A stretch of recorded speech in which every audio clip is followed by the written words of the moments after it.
গাজা উপত্যকায় চলমান যুদ্ধের অবসান ও যুদ্ধ পরবর্তী পুনর্গঠন কার্যক্রম তদারকির লক্ষ্যে গঠিত বোর্ড অফ পিসের নেতৃত্বে সাবেক ব্রিটিশ প্রধানমন্ত্রী স্যার টনি ব্লেয়ারকে বেছে নেওয়া হয়েছে।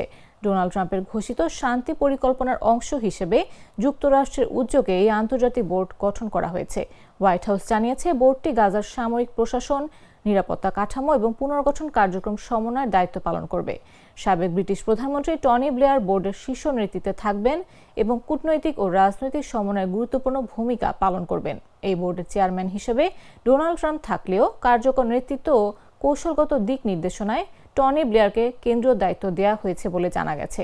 ব্লেয়ার অতীতে মধ্যপ্রাচ্য বিষয়ক আন্তর্জাতিক দূত হিসেবে দায়িত্ব পালন করেছেন এবং ফিলিস্তিনে অর্থনৈতিক উন্নয়ন ও দ্বিরাষ্ট্র ভিত্তিক সমাধানের পক্ষে কাজ করেছেন।